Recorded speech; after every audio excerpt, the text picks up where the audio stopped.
Hi Marcela, I'm going to read chapter 4 from book 2 for you. Just know that it's very amateur. I haven't read out loud since I was teaching 6th grade, and I certainly wasn't reading them 50 Shades of Grey. Please let me know if you like it or not. I need some criticism, some feedback. I can make some changes. I already know I need to slow down because I really talk and read fast. And I'm going to try to keep my personality in check because I'm a big smart ass, and so I need to keep my eye rolling and glaring and commentary to a minimum because I know it's distracting. And just know that the camera adds 10 pounds, so if you're watching this on video as well as listening, just think of me thinner. Thank you for not sharing it right away, or may or may not share it. I don't know what the implications would be, but I'm kind of really enjoying this. I'm reading it out loud to practice. So I hope you like it, and I'd like your feedback. Okay, chapter 4. As sanity returns, I open my eyes and gaze up into the face of the man I love. Christian's expression is soft, tender. He strokes his nose against mine, bearing his weight on his elbows, his hands holding mine by the side of my head. Sadly, I suspect that's so I won't touch him. He plants a gentle kiss on my lips as he eases himself out of me. I've missed this, he breathes. Me too, I whisper. He takes hold of my chin and kisses me hard. A passionate, beseeching kiss, asking for what? I don't know, and it leaves me breathless. Don't leave me again, he implores, looking deep into my eyes. Okay, I whisper, and smile at him. His answering smile is dazzling relief of elation and boyish delight combined into one enchanting look that would melt the coldest of hearts. Thank you for the iPad. You are most welcome, Anastasia. What's your favorite song? Now that would be telling, he grins. Come cook me some food, wench. I'm famished, he adds, sitting up suddenly and dragging me with him. Wench, I giggle. Wench, food, now, please. Well, since you asked so nicely, sire, I'll get right on it. As I scramble out of bed, I dislodge my pillow, revealing the deflated helicopter balloon underneath. Christian reaches forward and gazes up at me, puzzled. That's my balloon, I say, feeling proprietary as I reach for the robe and wrap it around me. Oh, jeez, why did he have to find that? In your bed, he murmurs. Yes, I flush. It's been keeping me company. Lucky Charlie Tango, he says in surprise. Yes, I'm sentimental, Gray, because I love you. My balloon, I say again, and turn on my heel and head out to the kitchen, leaving him grinning from ear to ear. Christian and I sit on Kate's Persian rug, eating stir-fried chicken and noodles from white china bowls with chopsticks, and simply sipping chilled white Pinot Grigio. Christian leans against the couch with his just-fucked hair, his long legs stretched out in front of him. He's wearing his jeans and his T-shirt, that's all. The Buena Vista Social Club croons softly in the background from Christian's iPod. This is good, he says, appreciatively as he digs into the food. I sit cross-legged beside him, eating greedily, beyond hungry, and admire his naked feet. I usually do all the cooking. Kate isn't a great cook. Did your mother teach you? Not really, I scoff. By the time I was interested in learning how to cook, my mom was living with husband number 3 in Mansfield, Texas. And Ray, well, he would have lived on toast and takeout if it weren't for me. Christian gazes down at me. Why didn't you stay in Texas with your mom? Her husband, Steve, and I, we didn't get along. And I missed Ray. Her marriage to Steve didn't last long. She came to her senses, I think. She never talks about him, I add quietly. I think that's a dark part of her life, which we've never talked about. So you stayed in Washington with your stepfather? I lived very briefly in Texas, then went back to Ray. Sounds like you looked after him, he says softly. I suppose, I shrug.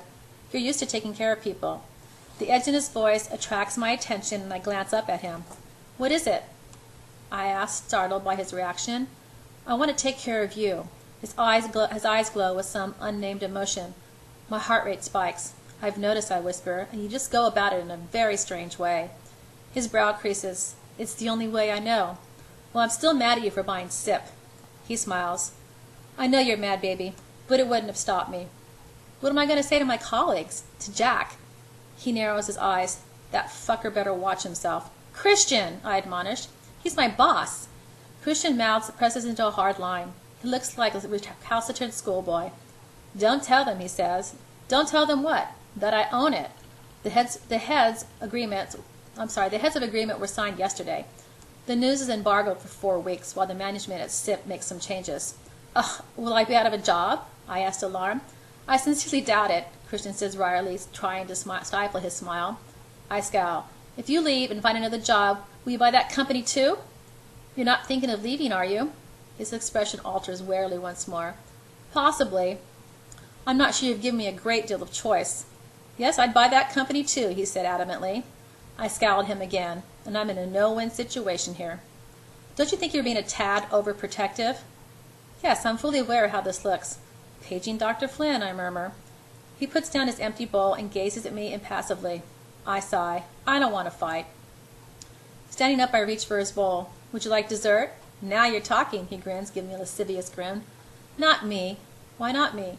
My inner goddess wakes from her doze and sits upright, all ears. You have ice cream. Vanilla, I snicker. Really? Christian's grin gets bigger.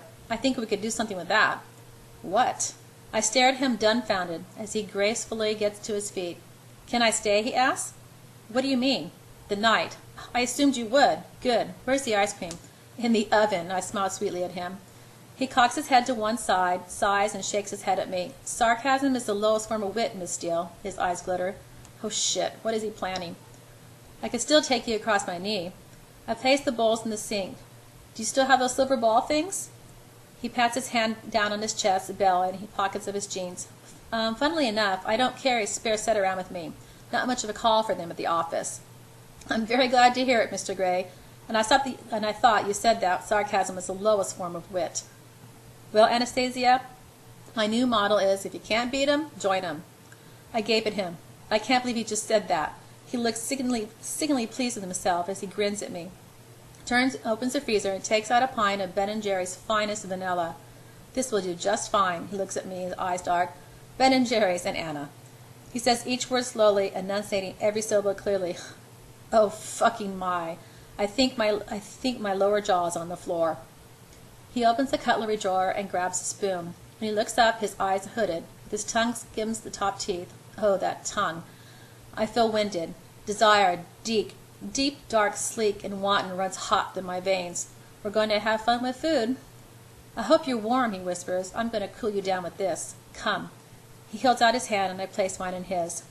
In my bedroom, he places the ice cream on my bedside table, pulls the duvet off the bed, and removes both the pillows. Places them in the pile on the floor. You haven't changed your sheets, don't you? I nod, watching him fascinated. He holds up Charlie Tango. Don't mess with my balloon, I warn. His lips quirk upward and half smile. Wouldn't dream of it, baby. But I do want to mess with you. And these sheets. His body practically convulses. I want to tie you up. Okay, I whisper.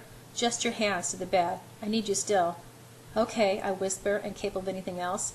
He strolls over to me, not taking his eyes off of mine. We'll use these. He takes hold of my robe sash and with delicious teasing slowness releases the bow and gently pulls it free of the garment.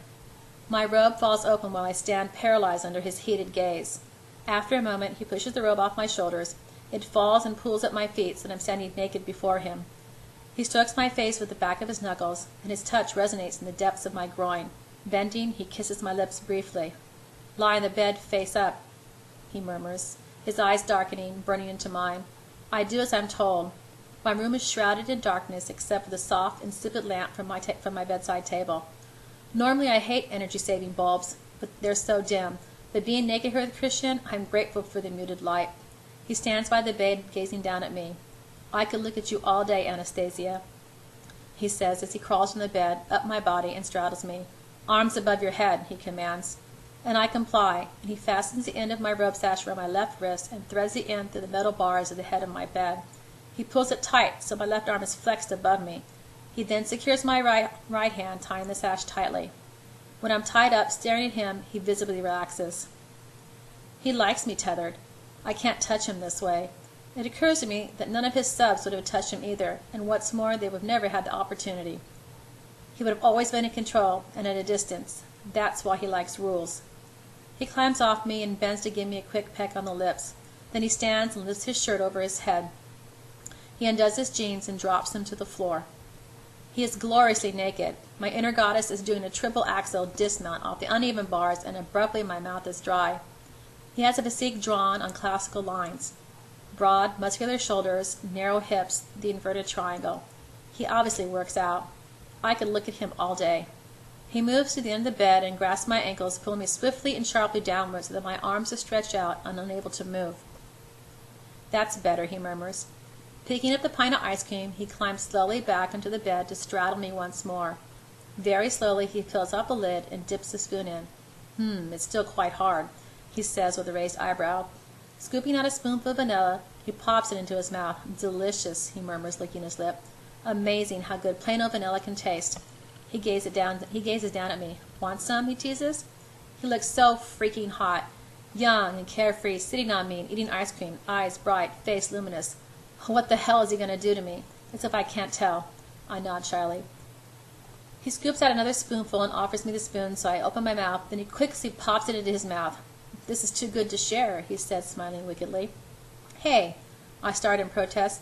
Why, Miss Dill? Do you like your vanilla? Yes, I say forcibly, then I mean in vain to try and buck him off.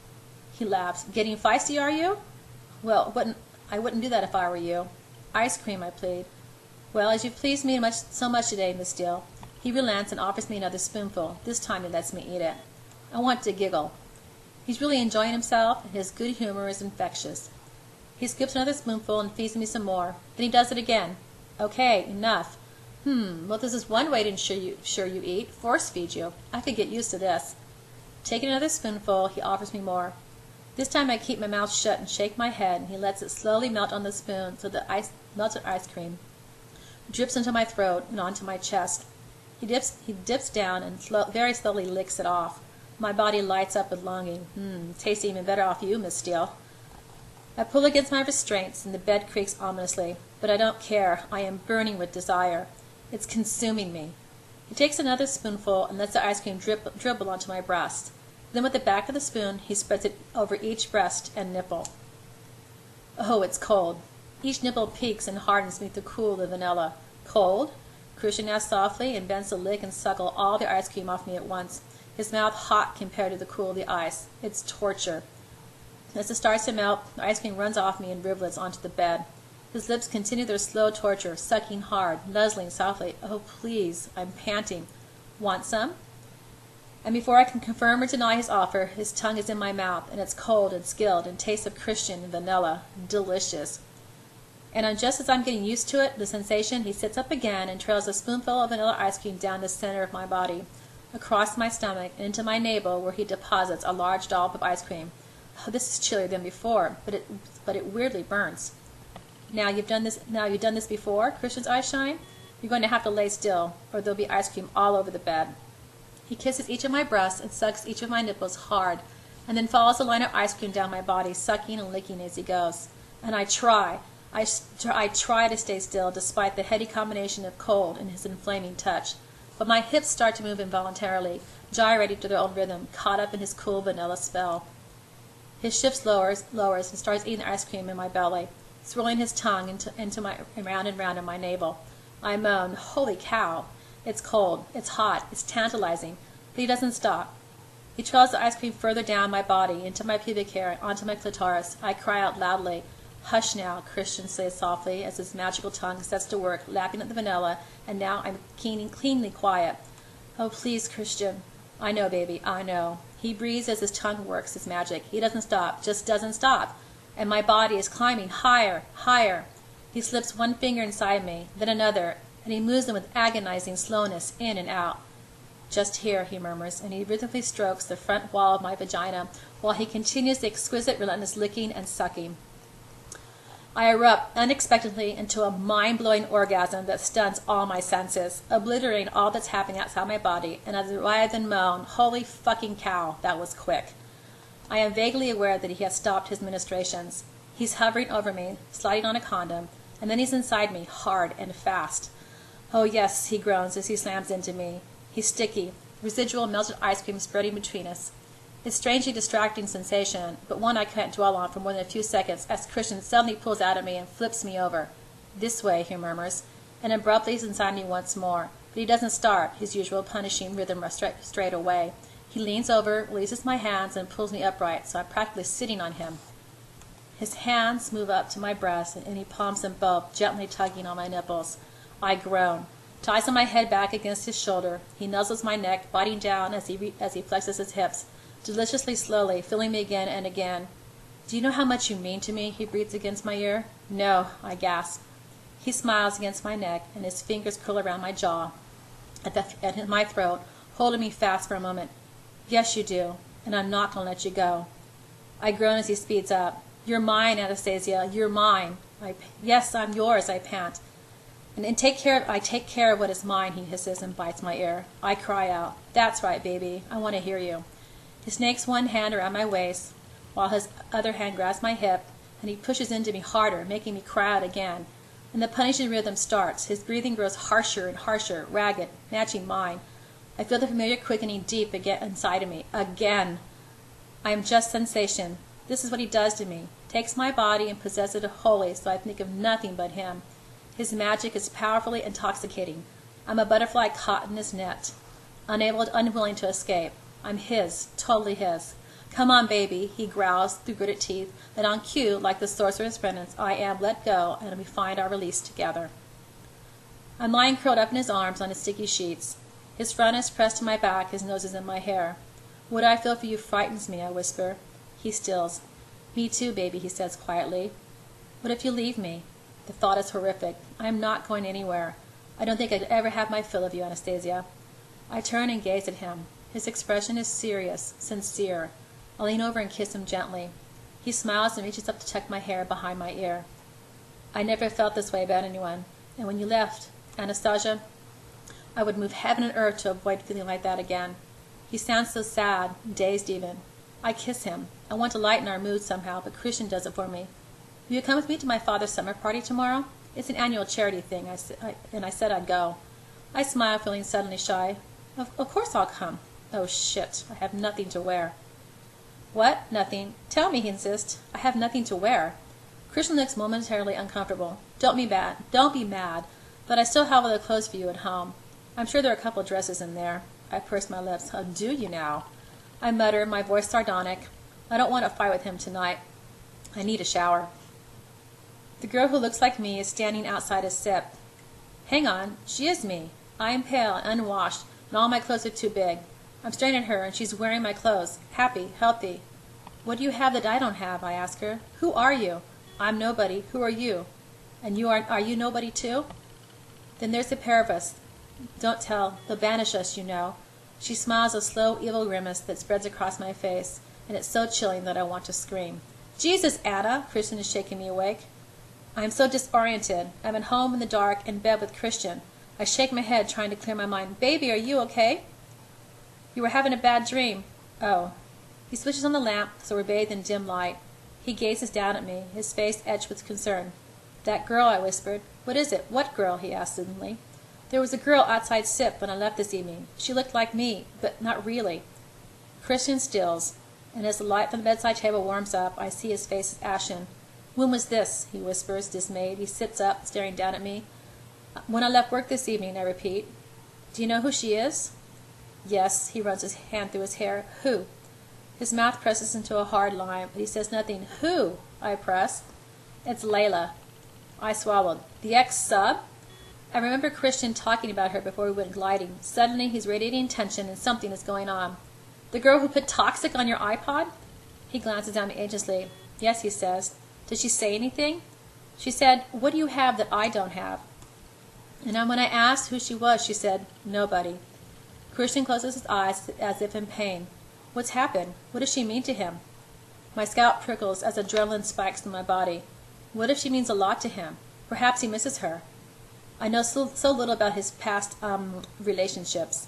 She must have had a contract, and she would have had done what he wanted, given him what he needed gladly.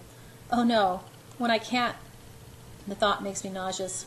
Climb out of bed, Christian drags on his jeans and heads into the main room. I glance at my alarm clock. It says 5 o'clock in the morning. I roll out of bed, putting his white shirt on, and follow him. Holy shit, he's on the phone. Yes, outside. SIP. Yesterday. Early evening. He says quietly. He turns to me as I move toward the kitchen and asks me directly, what time exactly? About 10 to 6, I mumble. Who on earth is he calling at this hour? What's Layla done? He relays the information to whoever's on the other line, not taking his eyes off of me, his expression dark and earnest. Find out. How? Yes.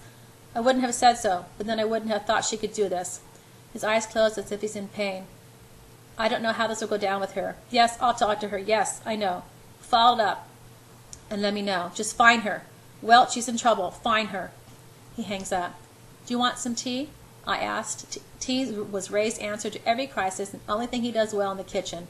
I fill the kettle with water. Actually, I'd like to go back to bed. Looks at me, and that's not with sleep. Well, I need some tea. Would you like to join me for a cup? I want to know what's going on. I will not be sidetracked by sex. He runs his hand through his hair in exasperation. Yes, please, he says, but I can tell he's irritated. I put the kettle on the stove and busy myself with teacups and the teapot. My anxiety level has shot to DEFCON 1. Is he going to tell me the problem, or am I going to have to dig? I sense his eyes on me, sense his uncertainty, and his anger is palpable. I glance up, and his eyes are glittering with apprehension. What is it? I ask softly. He shakes his head. You're not going to tell me? He sighs and closes his eyes. No. Why? Because it shouldn't concern you. I don't want you tangled up in this. It shouldn't concern me, but it does. She found me and accosted me outside my office. How does she know about me? How does she know where I work? I think I have a right to know what's going on. He runs a hand through his hair again, radiating frustration as if waging some internal battle. Please? I ask softly. His mouth set in a hard line as he rolls his eyes at me. Okay, he says, resigned. I have no idea how she found you. Maybe the photograph of us in Portland. I don't know. He sighs again, and I sense his frustration is directed at himself. I wait patiently, pouring boiling water into the teapot as he paces back and forth. After a beat, he continues. While I was with you in Georgia, Layla turned up at my apartment unannounced and made a scene in front of Gail. Gail? Mrs. Jones. What do you mean, made a scene? He glares at me apprehensively. Tell me. You're keeping something back. My tone is more forceful than I feel.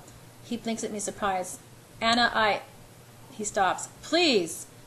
He sighs in defeat. She made a haphazard attempt to open a vein. Oh, no. Well, that explains the bandage on her wrist. Gail got her to the hospital, but Layla discharged herself before I could get back there. Crap, what does this mean? Suicidal? Why? The shrink who saw her called it a typical cry for help. He doesn't believe her to be truly at risk. One step from suicidal ideation, he called it. But I'm not convinced. I've been trying to track her down since then, to get her some help. Did she say anything to Mrs. Jones? He gazes at me. He looks really uncomfortable. Not much, he says eventually. But I know she's not telling me everything. I distract myself pouring tea into teacups. So Layla wants back into Christian's life and chooses a suicide attempt to attract his attention. Whoa. Scary. But effective. Christian left Georgia to be at her side, but she disappears before he can get there. How odd. You can't find her? What about her family? They don't know where she is. Neither does her husband. Husband? Yes, he says distractedly. She's been married for about 2 years. What? So she was with you while she was married? Holy fuck. He really does have no boundaries. No, good God, no. She was with me nearly 3 years ago. Then she left and married this guy shortly afterward. Oh, so why is she trying to get your attention now? He shakes his head sadly. I don't know. All I've managed to find out is that she ran out on her husband about 4 months ago. Let me get this straight. She has been your submissive for 3 years. About 2.5 years. And she wanted more. Yes. But you didn't? You know this. So she left you. Yes. So why is she coming to you now? I don't know. And the tone of his voice tells me that he at least has a theory. But you suspect? His eyes narrow perceptibly with anger. I suspect it has something to do with you. Me? What would she want with me? What do you have that I don't have? I stare at 50, magnificently naked from the waist up. I have him. He's mine. That's what I have, and yet she looked like me. Same dark hair and pale skin. I frown at the thought.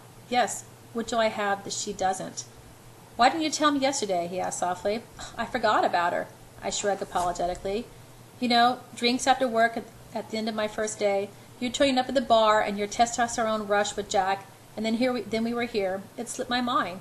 You have a habit of making me forget things. Testosterone rush? His lips twitch. Yes, the pissing contest? I'll show you a testosterone rush. Wouldn't you rather have a cup of tea? No, Anastasia, I wouldn't. His eyes burn into me, scorching me, with the you know what I want to fuck you now look. It's so hot. Forget about her. Come. He holds out his hand. My inner goddess does 3 back flips over the gym, and I gasp at his hand. I wake too warm, and I'm wrapped around a naked Christian Grey. Even though he's fast asleep, he's holding me close. Soft morning light filters through the curtains.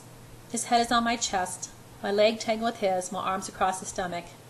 I raise my head, scared that I might wake him. He looks young and relaxed in his sleep, and he's mine. Reaching up, I tentatively stroke his chest, running my fingers through the smattering of hair and he doesn't stir. I can't quite believe it. He's really mine. For a few more precious moments, I lean over and tenderly kiss all of his scars. He moans softly but doesn't wake, and I smile. I kiss another and his eyes open. Hi, I grin at him guiltily. Hi, he answers wearily. What are you doing? Looking at you. I run my fingers down his happy trail. He captures my hand, narrows his eyes, then smiles a brilliant Christian at ease smile, and I relax. My secret's touching stays secret. Why won't you let me touch you? Suddenly he moves on top of me, pressing me into the mattress, his hands on mine, warning me. He strokes my nose with his. I think you're up to no good, Miss Steele, he accuses, but his smile remains. I like being up to no good near you. You do? He asks, and kisses me light in the lips. Sex or breakfast? He asks, his eyes dark but full of humor. His erection is digging into me, and I tilt my pelvis up to meet him. Good choice, he murmurs against my throat, as he trails kisses down to my breast. I stand at my chest of drawers, staring at my mirror, trying to coax my hair into some semblance of style. Really, it's just too long. I'm in jeans and a t-shirt, and Christian, freshly showered, is dressing behind me. I gaze at his body hungrily. How often do you work out? I ask. Every weekday, he says, buttoning his fly. What do you do? Run, weights, kickboxing. He shrugs. Kickboxing? Yes, I have a personal trainer, an ex-Olympic contender, who teaches me. His name is Claude. He's very good. You'd like him. I turn to gaze at him, and he starts to unbutton his white shirt. What do you mean, I'd like him? You'd like him as a trainer. Why would I need a personal trainer? I have to have you to keep me fit. He saunters over and wraps his arms around me, his darkening eyes meeting mine in the mirror. But I want you fit, baby. For what I have in mind. I need you to keep up. I flush as the memories of the playroom flood my mind. Yes, the red room of pain is exhausting.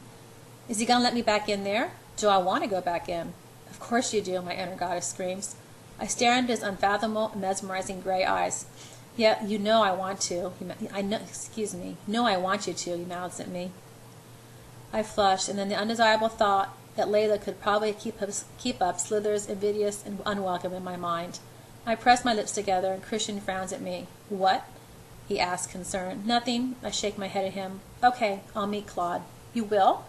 Christian's face lights up in an astounded disbelief. His expression makes me smile. He looks like he's won the lottery, though Christian's probably never even bought a ticket. He has no need. Yes, geez, what makes you that happy? I scoff. He tightens his arms around me and kisses my cheek. You have no idea, he whispers. So what would you like to do today? He nuzzles me, sending delicious tingles through my body. I'd like to get a haircut, and I need to make a check. Ah, he says, knowing, and bites my lip, taking one hand off of me. He reaches into his jeans pocket and hands me the key to my little Audi. It's here, he says quietly, his expression uncertain. What do you mean it's here? Boy, I sound angry. Crap, I'm angry. How dare he? Taylor brought it back yesterday.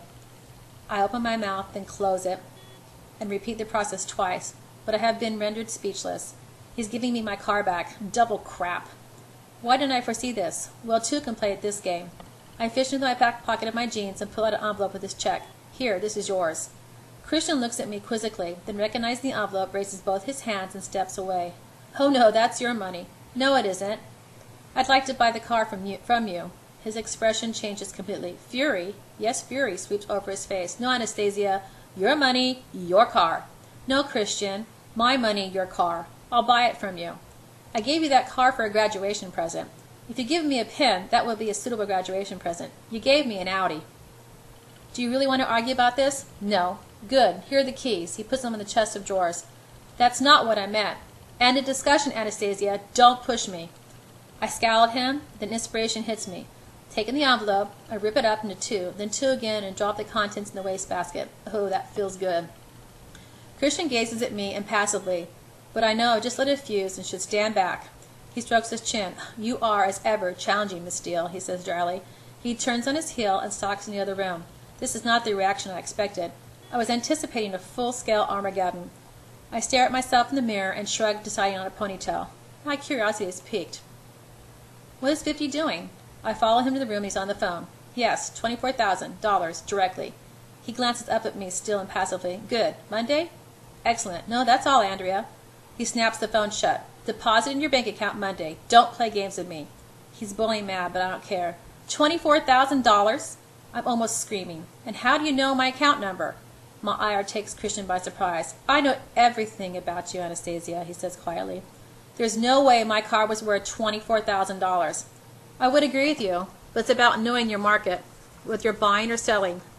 Some lunatic out there wanted that death trap and was willing to pay for it. Apparently it's a classic. Ask Taylor if you don't believe me. I glower at him and he glowers back. Two angry, stubborn fools glowering at each other. And I feel it, the pull, the electricity between us, tangible, drawing us together. Suddenly he grabs me and pushes me up against the door, his mouth on mine, claiming me hungrily, one hand behind me pressing me to his groin, and the other in the nape of my hair, tugging my head back. My fingers are in his hair, twisting hard, holding him to me.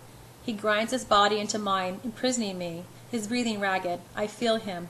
He wants me, and I'm heady and reeling with excitement as I acknowledge his need for me. Why? Why do you defy me? He mumbles between his heated kisses. My blood sings in my veins. Will he always have this effect on me? And I on him? Because I can. I'm breathless. I feel rather than see his smile against my neck, and he presses his forehead to mine. Lord, I want to take you now, but I'm out of condoms. I never get enough of you. You're a maddening, maddening woman. And you make me mad, I whisper, in every way. He shakes his head. Come, let's go out for breakfast. And I know a place where you can get your hair cut.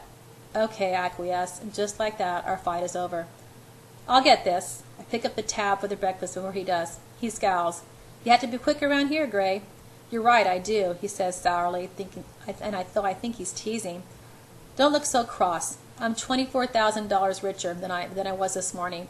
I can afford, I glance down the check, $22.76 for breakfast. Thank you, he says grudgingly. Oh, the sulky schoolboy is back. Where to? You really want your hair cut? Yes, look at it. You look lovely to me, and you always do. I blush and stare down at my fingers knotted in my lap. And there's your father's function this evening. Remember, it's black tie. Where is it? At my parents' house. They have a tent, you know. The works. What's the charity? Christian rubs his hands down my thighs, looking uncomfortable. It's a drug rehab program for parents with young kids called Coping Together. Sounds like a good cause, I say softly. Come, let's go. He stands effectively, holding the topic of conversation, and holds out his hands, and I take it. He tightens his fingers around mine. It's strange. He's so demonstrative in some ways, and yet so closed in others.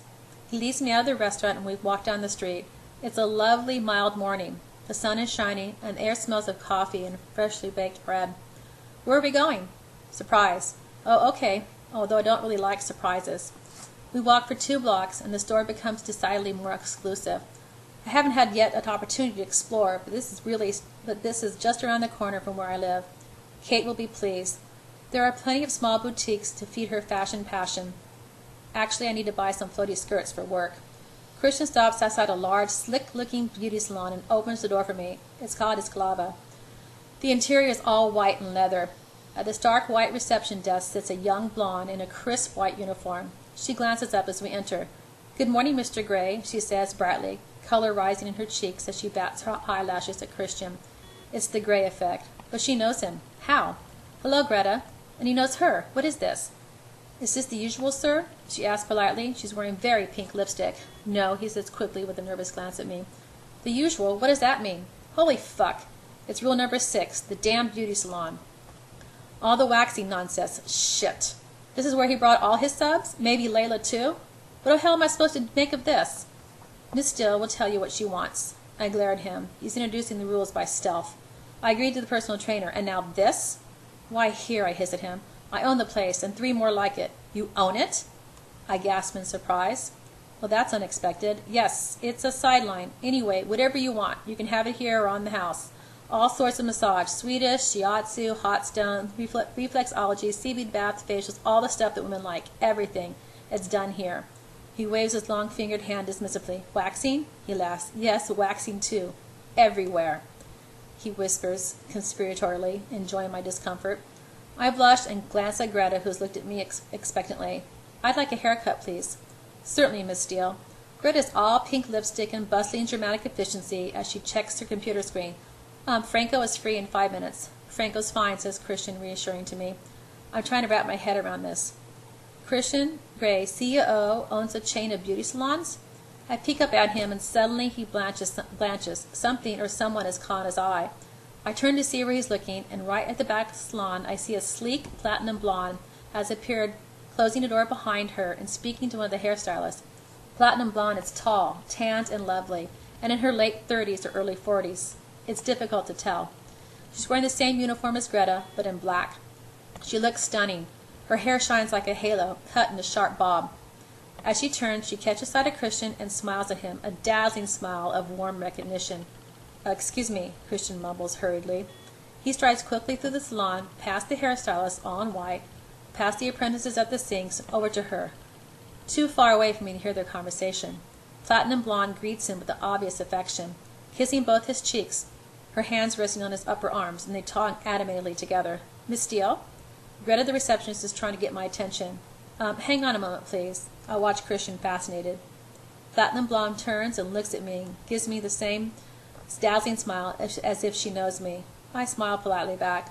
Christian looks upset about something. He's reasoning with her, and she's acquiescing, holding her hands and smiling at him. He's smiling at her. Clearly they know each other well. Perhaps they've worked together for a long time. Maybe she's run the place. After all, she has a certain look of authority. Then it hits me like a wrecking ball, and I know deep down in my gut, on a visceral level, I know who she is. It's her. Stunning, older, beautiful. It's Mrs. Robinson. Done.